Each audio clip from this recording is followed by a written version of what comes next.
పాకిస్తాన్ కు గట్టిగా గుణపాఠం చెప్పేందుకు భారత్ సిద్ధమైంది. యుద్ధానికి సర్వం సిద్ధమైన సంకేతాలు స్పష్టంగా కనిపిస్తున్నాయి. ఈ నేపథ్యంలో రేపు సరిహద్దు రాష్ట్రాలలో భద్రతా మాక్ డ్రిల్స్ నిర్వహించాలని ఆదేశాలు ఇచ్చింది కేంద్ర హోంశాఖ. ఇక ఢిల్లీ నుంచి మాక్ డ్రిల్స్ కి సంబంధించి పూర్తి సమాచారాన్ని వెంకటేష్, అలాగే హైదరాబాద్ నుంచి అశోక్ మరింత సమాచారాన్ని శేఖర్ అందిస్తారు. రైట్, ఇప్పుడు వెంకటేష్ తో మాట్లాడదాం. వెంకటేష్, ఢిల్లీలో ఎలా ఉంది ఇప్పుడు పరిస్థితి? పహల్గాం ఉగ్ర దాడి నేపథ్యంలో పాకిస్తాన్ పైన గట్టి చర్యలు తీసుకునే భాగంగా కేంద్రం ఇప్పటికీ అనేక మెజర్స్ తీసుకుంది. అందులో భాగంగా ప్రస్తుతం మిలిటరీ యాక్షన్ కూడా చేసేటువంటి అవకాశం ఉన్నటువంటి నేపథ్యంలో ప్రజలను దానికోసం ప్రిపేర్ చేసేందుకు రేపు మాక్ డ్రిల్ నిర్వహించబోతున్నారు.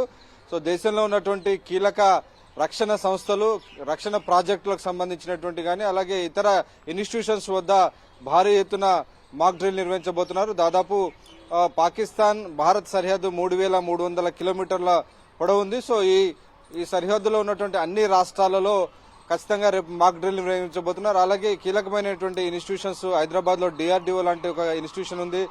అలాగే విశాఖపట్నంలో ఈస్టర్న్ నావల్ కమాండ్ ఉంది. సో అక్కడ కూడా మాక్ డ్రిల్ నిర్వహించబోతున్నారు. సో పాకిస్తాన్ శత్రు దేశం నుంచి ఏవైనా వైమానిక దాడులు జరిగితే ఎలాంటి సంసిద్ధత ఉండాలి, దీనికి సంబంధించినటువంటి ప్రిపేర్నెస్ లో భాగంగా ఈ మాక్ డ్రిల్ నిర్వహించబోతున్నారు. ఈ మేరకు విద్యార్థులకు అలాగే పౌరులకు శిక్షణ కూడా ఇవ్వాలని నిర్ణయించారు. సో ఖచ్చితంగా ఆ బ్లాక్అవుట్ టైం ఏదైతే ఉందో బ్లాక్అవుట్ టైంలో ఆయా నగరాల్లో, గ్రామాల్లో కంప్లీట్ గా పవర్ ను జీరో చేసి, పవర్ ను తీసేసి అరగంట పాటు ఎక్కడ కూడా ఒక చిన్న వెలుతురు కూడా లేకుండా చూడాలని కూడా ఈ మాక్ డ్రిల్ లో భాగంగా నిర్ణయించారు. వాటితో పాటు దాడులు జరిగినటువంటి సందర్భంలో సురక్షిత ప్రాంతాలకు తరలించడం, ఎవాక్యుయేషన్ సంబంధించినటువంటి డ్రిల్ చేయడం, సో ఇవన్నీ కూడా మాక్ డ్రిల్ లో భాగంగా చేర్చినటువంటి పరిస్థితి.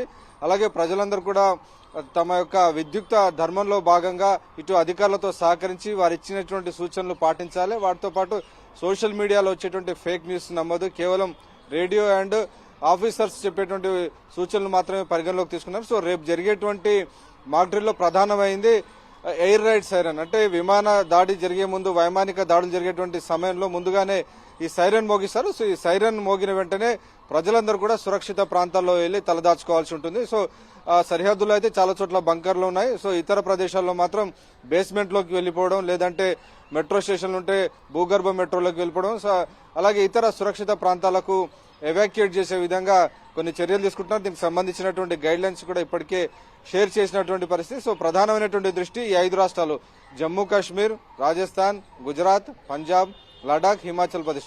సో ఈ రాష్ట్రాలన్నీ కూడా పాకిస్తాన్ కు అతి సమీపంలో ఉన్నటువంటి నేపథ్యంలో డెఫినెట్ గా ఇక్కడ ఈ మేరకు దాడులు జరిగేటువంటి ఒకవేళ అవకాశం కనుక ఉంటే వాటిని ప్రజలు ఎలాంటి ఆందోళన గురి కాకుండా చాలా కామ్ గా ఆ దాడులను ఎదుర్కోవడం, ఆ సమయంలో ప్రశాంతంగా ఉండి సరైనటువంటి రక్షణ ప్రాంతంలో ఉండేలా ఈ మొత్తం మాక్ డ్రిల్ అంతా కూడా డిజైన్ చేశారు. దీనికి సంబంధించినటువంటి మీటింగ్ ఈ రోజు జరిగింది. రేపు మాక్ డ్రిల్ నిర్వహించబోతున్నారు. దానికి సంబంధించినటువంటి సూచనలన్నీ కూడా చీఫ్ సెక్రటరీలకు చేశారు. సో చీఫ్ సెక్రటరీస్ అంతా కూడా దాన్ని రేపు ఎగ్జిక్యూట్ చేయబోతున్నారు. నిజానికి ఇప్పటికే ఫిరోజ్పూర్ కంటోన్మెంట్ లో రాత్రి 9 నుంచి 9:30 వరకు కంప్లీట్ పవర్ తీసేశారు. సో వైమానిక దాడులు జరిగే సమయంలో ఆ పట్టణాల యొక్క ఆనవాళ్లు లేకుండా ఉండేందుకు, డిటెక్ట్ కాకుండా ఉండేందుకు ఈ రకమైనటువంటి చర్యలు తీసుకుంటున్నారు. అలాగే మొబైల్ టవర్స్ ఆపేస్తున్నారు, ఎలక్ట్రిసిటీ కంప్లీట్ గా ఆపేస్తున్నారు. సో దీని కారణంగా వైమానిక దాడుల సమయంలో మినిమైజ్ చేసే దిశగా శత్రువును బోల్తా కొట్టించే విధంగా ఈ రకమైనటువంటి చర్యలు తీసుకుంటున్నారు. సో వాటికి సంబంధించినటువంటి మాక్ డ్రిల్ రేపు జరగబోతోంది. అలాగే ప్రజల్ని అప్రమత్తం చేయడానికి, అంటే వాళ్ళు ఎటువంటి టెన్షన్ పడకుండా ఉండడానికి వాళ్ళకి ఎలాంటి సూచనలు చేయబోతున్నారు?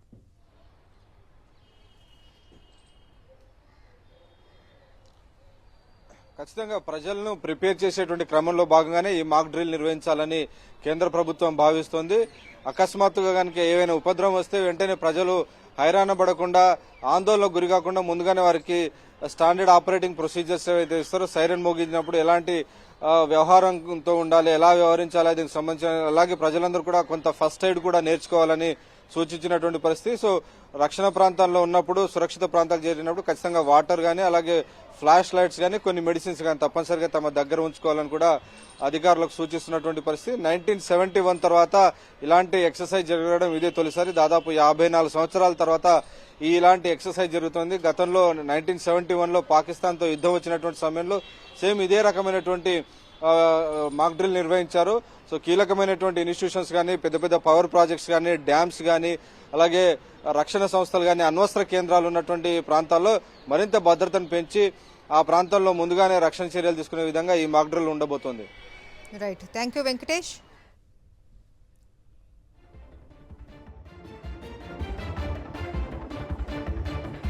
హైదరాబాద్ లో మాక్ డ్రిల్స్ కి సంబంధించి పూర్తి సమాచారం మా ప్రతినిధి శేఖర్ ని అడుగుతాం. శేఖర్, మాక్ డ్రిల్స్ కి సంబంధించి హైదరాబాద్ లో ఎలాంటి ఏర్పాట్లు జరుగుతున్నాయి, ప్రజలను ఏ విధంగా అప్రమత్తం చేస్తున్నారు?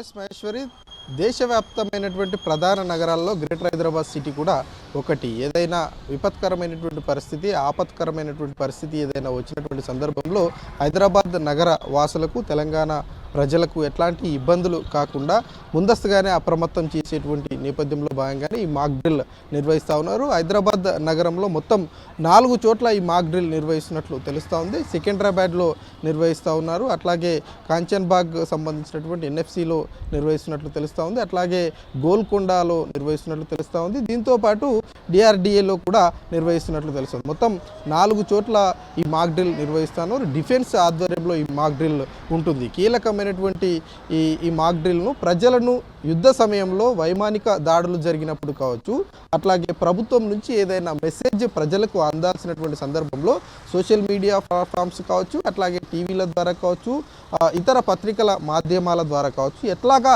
సమాచారం పొందాలి అన్నది ఒక అంశం అయితే, రెండవ అంశం వైమానిక దాడి అర్ధరాత్రుల పూట జరిగినటువంటి సందర్భంలో కానీ, డే టైంలో జరిగినటువంటి సందర్భంలో కానీ ఎట్లా రక్షణగా ఉండాలి, ప్రభుత్వం ఇచ్చేటువంటి మెసేజ్ను ఎట్లా రిసీవ్ చేసుకోవాలి, ఆ మెసేజ్ను రిసీవ్ చేసుకోవడమే కాకుండా దానిని ఎట్లా ఫాలో కావాలి అన్నటువంటి విషయాలన్నింటినీ కూడా చాలా స్పష్టంగా మాక్ డ్రిల్లో తెలియజేసేటువంటి అవకాశాలు ఉంటాయి. మాక్ డ్రిల్లో మొట్టమొదటి అంశము సైరన్ మోగించడం. వైమానిక దాడి జరిగేటువంటి సందర్భంలో కావచ్చు, లేదంటే యుద్ధం జరిగేటువంటి సందర్భం మొదలయ్యేటువంటి మొదటి నిమిషంలోనే ఈ సైరన్ మోగిస్తారు. సైరన్ మోగించినప్పుడు రోడ్ల మీద కావచ్చు, బయట ప్రాంతంలో ఉన్నటువంటి వ్యక్తులు ఎవరైనా కానీ అంతర్గతంగా ఏదంటే లోపలికి ఇన్సైడ్ వెళ్ళడము, భూగర్భంలో ఉండేటువంటి కట్టడాల్లోకి వెళ్ళడము, లేదంటే ఇళ్లలోకి వెళ్ళేటువంటి అవకాశాలు వెళ్ళడానికి అదొక సంకేతం లాగా ఉంటుందని చెప్పుకోవాలి. అట్లాగే నెట్వర్కింగ్కు సంబంధించినటువంటి విషయంలో పెద్ద పెద్ద టవర్స్ ఏవైతే ఉంటాయో ఆ టవర్స్ని ఎట్లా రక్షించుకోవాలన్నది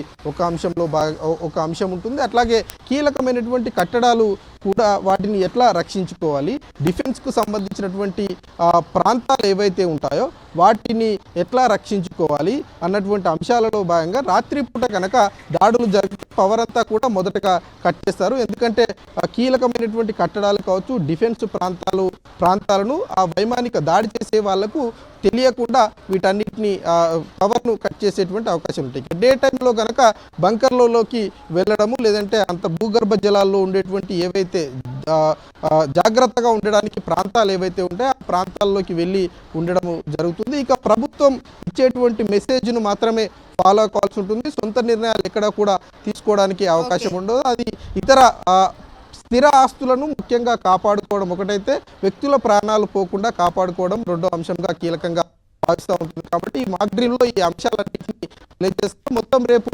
4 ప్రాంతాల్లో జరుగుతాయి. ఆ టైమింగ్కు సంబంధించినటువంటి విషయం మీద మాత్రం రైట్, థ్యాంక్ యూ శేఖర్.